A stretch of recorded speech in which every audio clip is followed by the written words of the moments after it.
People of Reddit. Boomers whose children don't talk to you. What's stopping you from picking up the phone and talking to them? From the viewpoint of the other parent, my two adult children, ages 25 and 23, do not talk to their father at all. To cut a long tale short, he remarried approximately a week after our divorce became complete, and he and his new wife raised their own family. His wife's dislike of me and my kids made their visits with the kids more tense and sporadic over time. He last tried to get in touch with the kids 4 years ago, and he has not spoken to them in over 3 years. My youngest claims he will never forgive his father for forgetting us and for replacing us all with a new family. According to the eldest, pursuing someone who shows no interest is simply not worthwhile. For my part, I am depressed. This thread is all the children talking about their parents rather than the boomers answering the question. Waiting to see whether anyone will say they asked me to stop calling, and if I want to rebuild any trust, the first step is to respect that boundary. I had an uncle that didn't talk to his kids. He wasn't a boomer, he was older, and his kids are just slightly too young to be boomers. It was a complicated childhood, and they didn't want to talk to him after he left their mother never them, according to them as well. They told him to stop calling, so he did. He said he understood where they were coming from, but he deserved to be happy too. He never called first to break the silence that had built between them, and it lasted for over a decade. However, he wrote letters to them every week. He respected that they didn't want to talk to him, but refused to accept that they never wanted to hear from him again. He was stubborn. So he thought about it long and hard and spoke with my grandmother about it. They agreed that letters would work. It came in the mail, and then if they wanted to read it, they could. If they didn't, they could toss it out. No harm, no foul, but they would know he thought of them every time they threw one away. After 12 years, the kids called him, and he told them he wouldn't be the one to call first because they said not to, and until they said otherwise, they'd have to call him. Eventually, everything was rebuilt and it was fine, but it was one time where I saw someone get it right. Fear of opening old wounds and making things worse. Prison is not a very social place. Calls are rare, expensive, and one way. Gen X reporting in. My children refuse to answer any of my phone calls because they are convinced that I am a servant of the devil. It's partly my fault because I helped to brainwash them into the same cult my parents indoctrinated me in. It's probably my biggest regret in life. Sometimes it's not just about picking up the phone, but also about overcoming fears of how the conversation might go. My in-laws didn't speak to their son for a couple years. They even went to grief counseling. He was addicted to meth. At one point, he was living at a meth house, and he had an old car parked at their house, and he claimed it had something in it that put his parents in danger. Dealers or something were going to go and kill his parents. Looking back, we're pretty sure there was never a real threat, and he just hadn't slept in days. His parents paid thousands for a nice rehab place to help him get back on his feet. They'd supported him financially for years before.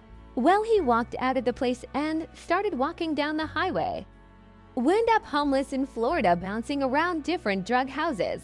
The reason they stopped fouling him is because abuse it was too painful to get their hopes up over and over again. They cut him off and gave up. Luckily, he got away from Florida. He's now doing landscaping in California. In his case, he's fucked up so many times and so badly that it was on him to mend things.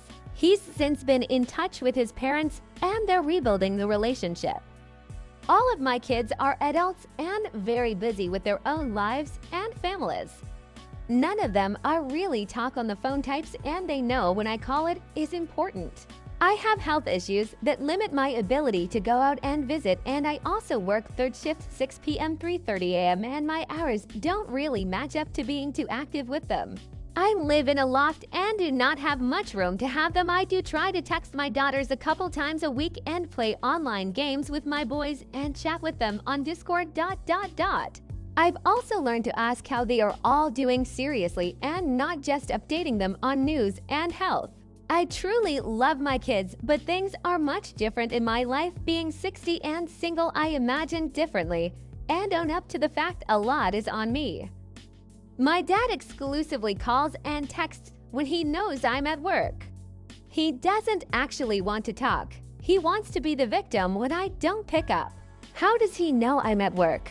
I've had a 9-5 for 20 years. When he complains why I don't answer, I copy and paste the same message I've used for the past 5 years. I'm at work until 5. He once called me for X at 1 a.m. because I was off work. What do we talk about when I do answer?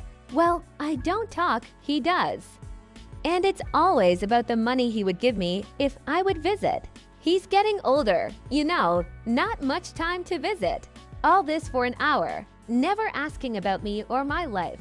Then hanging up because he's tired of his constant stream of consciousness blather and doesn't actually want to hear what I have to say. Too bad he abandoned me as a kid, refused to have me on his custody weekend, only called me for X in my 20s to ask for money, and now wants to try and start being a dad at newly 60. He only started actively calling me as of 2022-2023 for X a week rather than the old quarterly texts. Sometimes it's just hard to break the ice after so long. On the other end, my mother tries to call every few months and texts maybe every other month. Occasionally, there will be radio silence for a year or so. I don't answer. I'll never truly forgive both of them for what they did and didn't do. I don't know how a mother could watch a grown man beat a stepchild and put them on the street with nothing. Then blame me 10 years later for not coming back, and it's not a fault, you took it seriously. A single phone call to apologize for his actions would have changed the trajectory of my life. So they do call, it's just way too late to make any difference. My grandfather was fearful of the reaction and couldn't get over his pride and admit his faults. I was with him when he passed away earlier this year. I know he loved all of his children and grandchildren. He was sorry for hurting them, but couldn't admit it fully. Especially towards the end with his dementia, he'd start to say something and then forget. I'm the only one who knew how much he was hurting, and unfortunately, it did not go down well with my family trying to explain it. He was far from a perfect man. He made a lot of mistakes, but he loved and was proud of all of us. Thanks for watching.